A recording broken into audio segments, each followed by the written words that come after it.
There is a new generation of leaders rising right here in Detroit. We tell our kids if you work hard and get an education, you can be whatever you want in life, and that's true. But it's also true that sometimes your trajectory in life is predetermined by your zip code, unless you're willing to do something about it. We don't have to say white lives matter, because everybody knows. And when we say black lives matter, we're not informing the world like we matter more than we just reminding y'all. That's why we walk through Ferguson with our hands up. When it go down, we woman and man up. They say stay down and we stand up. He's young, he's brilliant, and he's unapologetic.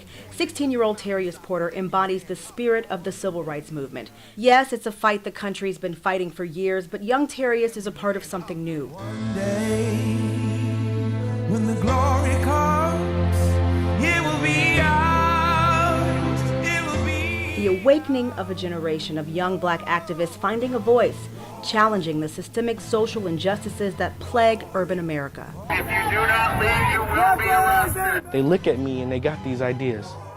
He ain't nothing. He about to steal. He about to rob. Then when I speak and they start seeing I'm saying powerful stuff, then next time they see somebody with the same clothes, they won't think the same thing. DPS teachers who are doing sick-outs have been villainized, but we're here to say that if anybody is villainized, it's the district and the emergency manager who have threw away all our resources, and now we're out here because we have a voice. Yeah! Porter is a junior at Detroit's Communication Media Arts High School, where seniors were planning to walk out of class in support of teachers who'd been calling in sick for weeks, protesting deplorable conditions inside Detroit public schools.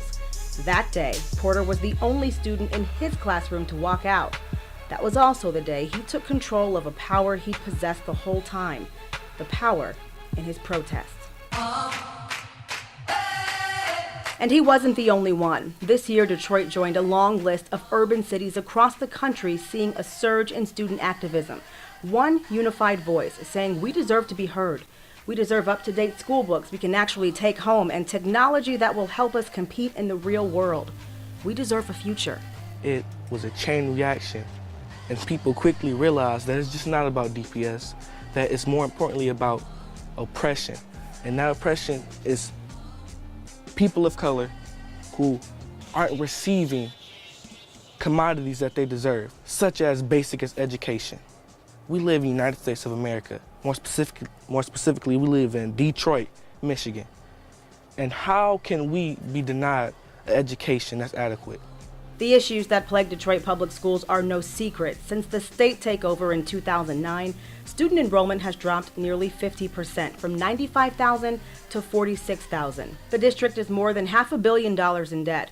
Almost 100 DPS schools have closed, and the ones that remain open are literally falling apart. Recent building inspections revealed collapsed ceilings, rodent infestations, dilapidated bathrooms, and mold. Actual mushrooms growing on the walls. The district has failed our children. It's our responsibility to challenge the government when they're doing something unfair. We obligated to check the governing body because we're giving up freedoms for them. It's an exchange. And if they're not holding up their end of the deal, we have to check them. And I think that's what we're doing. In solidarity! Across the country, the resurgence of the movement has been fueled by young people. Rumbles from Sanford, Florida, where Trayvon Martin was killed, rattled youth in Ferguson, Missouri, where the federal government found the justice system was broken at every level after the death of 18-year-old Michael Brown.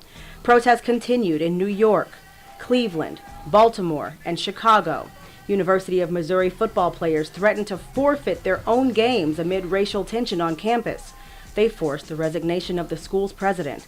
Decades later, the streets are once again filled with black and white faces demanding social reform. We come from a background where we don't have anything, so we got that fight. So in a way, it made us strong. That strength is a wake-up call to youth across the country, tired of their communities being starved of resources. Kids just like Terrius Porter, convinced that he's just as smart as any kid with the world at his feet. If somebody could show me one student right now in Grosse Pointe that could beat me in a debate, that could actually fluster me with his diction and his words, I will congratulate them. But we'll see that when pigs fly. So until that day, Terrius and his friends will be right here, in your face, reminding you that they matter. We want the best. Save DPS. Not because they're black or the struggle in their backgrounds, but because they're people and they deserve a shot. We need concrete proof that DPS, to start off with, will be better. We need concrete flow of income. We need to stop wasting money, and we need to allocate our resources to something that's really gonna help. Check the hashtag #IStandWithDPS and see the muscle in this movement. These kids have support from around the world. This provocative bucking of the system, intensified by the power of social media. I really, really don't want it to be a situation where it's young high school students putting their life on the line. We're too young to die or get shot or get into altercation like that. But we're not too young to stand up and do peaceful things like walking out. The DPS protesters have been peaceful, and they tell me that they plan to stay that way, but they will not stop. They're not satisfied with the resignation of the emergency manager. These kids tell me that they have learned the power of their protest. They're fighting for their own futures, and that's one fight that you just can't quit. I was so impressed when he was here Yes. to Let It Rip, and I know that, I know he impressed you. Do you think we're going to see more student protests? I mean, he's a story that is resonating with young people today. It's a good sign. Will we see more? I think we're already seeing it. Even if you take it to politics and look at Bernie Sanders, that is a mobilization of young people who are really fueling that feel the burn, chant that we're hearing now across the country. And we're seeing young people, whether it's police brutality, whether it's schools, again, or in politics, people who say, you know what, I might be young, but I'm not too young to stand up for what I believe in. And it's still non-violent, and Yes. he makes good points. He's well-read, well-spoken. Yes. And even the DPS students that I've spoken to as well, these are good people out Yeah. there. Good people. And it's good to see some student activism a little bit. I like that. When you hear them talk about the fact that they have school books that they cannot take home, they have to take pictures of with their cell phones, it's ridiculous. And I'm proud of all of those kids for being out there. Great for them. Yeah. Good for them. Good. We'll get them back. We got to get them back. Absolutely. Good for them. All Good right. story. All right.